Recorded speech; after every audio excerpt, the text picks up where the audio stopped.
নমস্কাৰ প্ৰিয় দৰ্শকসকল, মই আপোনালোকক আন এটি ভিডিঅ'লৈ স্বাগতম জনাইছোঁ।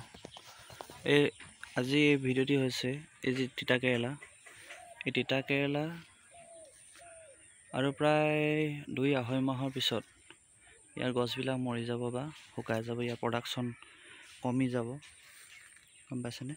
এই কমি যোৱাৰ পিছত আৰু গছবিলাক মৰি যোৱাৰ পিছত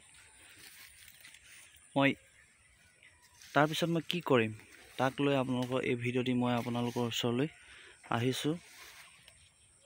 আপোনালোকে শেষলৈকে চাব।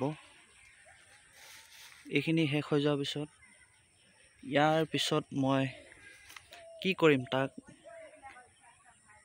আপোনালোকক ক'ম।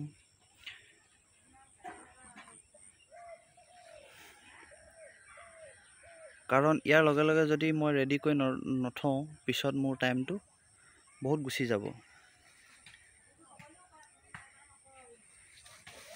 দেখিছে আপোনালোকে সুন্দৰ প্ৰডাকশ্যন আহি আছে।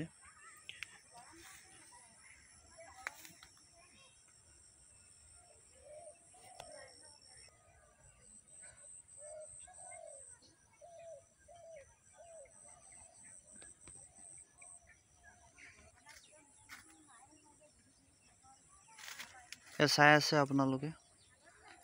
এইখিনি কৰি এটোৱাৰ পিছত এইখিনি যেতিয়া শেষ হৈ যাব, ইয়াৰ পিছত মই কি তৈয়াৰ কৰি ৰাখিছোঁ তাক মই আপোনালোকক আহক দেখাই আছোঁ। এয়া দেখিছে, এয়া হৈছে বেঙেনা পুলি। এই বেঙেনাখিনিৰ বয়স প্ৰায় 4 সপ্তাহমান হৈছে। যেতিয়া সেই জেংকেৰেলাবিলাক শেষ হৈ যাব, মৰি যাব, তেতিয়া মই ইয়াক এই য'ত মই জেংকেৰেলা লগাইছিলোঁ সেই জেগাবিলাকত মই আকৌ সুন্দৰকৈ হাল বাই তাত মই লগাই দিম। যদি মই এতিয়াৰ পৰা তৈয়াৰ কৰি নাৰাখোঁ, পিছত মানে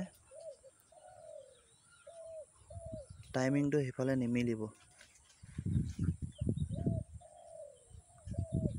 প্ৰিয় দৰ্শকসকল, মোৰ এই ভিডিঅ'টি কেনেকুৱা লাগিলে চাই কমেণ্ট কৰিব, ছাবস্ক্ৰাইব কৰিব, বেল আইকনটো দবাই দিব। ধন্যবাদ।